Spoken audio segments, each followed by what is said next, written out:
c'est censé être le plus beau jour de notre vie. Pour certains, il évoque le grand amour. Pour d'autres, une tradition dépassée et un investissement démesuré. Que représente aujourd'hui le mariage pour vous ? C'est l'opposé de la solitude. L'union entre deux personnes qui s'aiment. C'est de l'engagement. Un truc qu'on n'oubliera pas. Pour immortaliser ce moment, le Pont Bir Hakeim à Paris est l'un des lieux les plus prisés au monde. Ce jeune couple s'apprête à se dire oui dans 1 heure à la mairie. Le mariage, c'est un bel amour, la fidélité et une construction D'une famille ? d'une famille, absolument. Pour eux, cela ne fait aucun doute, mais ce n'est pas le cas de tout le monde. Il y a un manque de liberté dans tout ça, donc moi je suis contre. Non, moi je suis pour. Je suis mariée depuis longtemps en plus.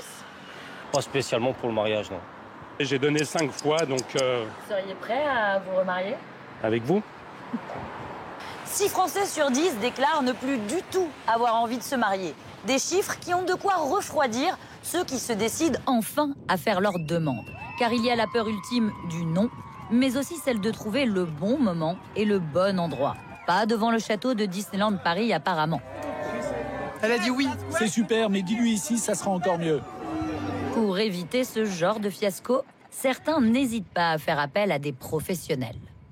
Je n'ai jamais eu de non. Je n'irai pas jusqu'à dire que je garantis le oui, mais voilà, c'est pas mal.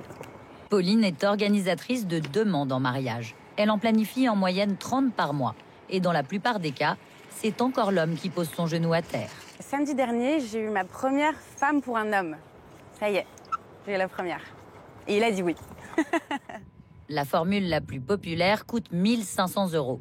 Alexandre, lui, a voulu aller encore plus loin avec du sur-mesure. Au programme, un dîner gastronomique dans un cadre idyllique. Une scène digne d'une comédie romantique. Vous êtes un peu stressé ? Je commence un petit peu à monter. Bien, nous, on va se cacher et leur laisser un peu d'intimité. Est-ce que tu veux m'épouser ? Oui. Alexandre a prétexté un dîner pour son anniversaire. Est-ce que vous vous y attendiez ? Absolument pas. Rien à voir avec la traditionnelle demande au père de la mariée.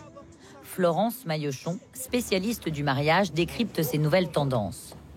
On assiste à une américanisation des mariages et plus généralement une diffusion au niveau international des mêmes codes.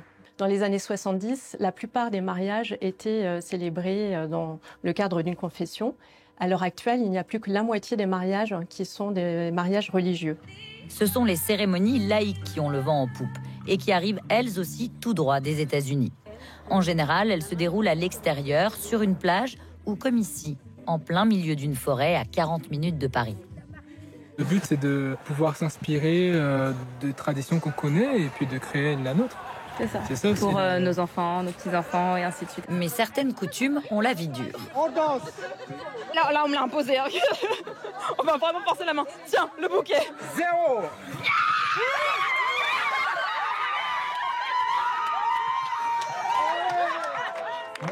Au total, Hélène et son époux ont réuni 45 convives.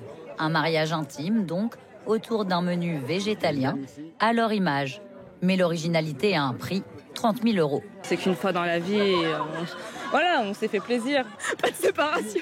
Non, pas de séparation. Ça vaut pas. Non, éternité, c'est clair. C'est plus rentable comme ça. Tout à fait. Et même quand ce n'est pas pour toute la vie, on peut recommencer. Direction la Baule. Pour Delphine, c'est un second mariage. Et cette fois-ci, elle a décidé de s'offrir son rêve de princesse. Ah voilà. Arrivée en limousine, dans un hôtel de luxe, 3 robes différentes et 130 convives réunis en bord de mer.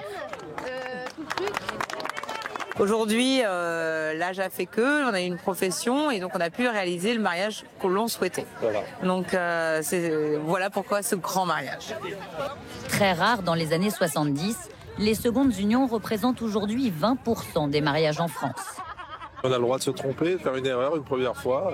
Une deuxième fois, donc, mais ça s'arrêtera à 2. Voilà, cette fois-ci, je pense que c'est la bonne. Voilà.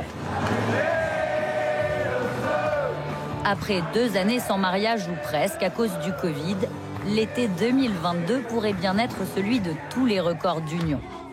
Et pour celles et ceux qui n'auraient pas encore trouvé chaussures à leurs pieds, rassurez-vous, Les mariages seraient le lieu idéal pour rencontrer l'âme sœur.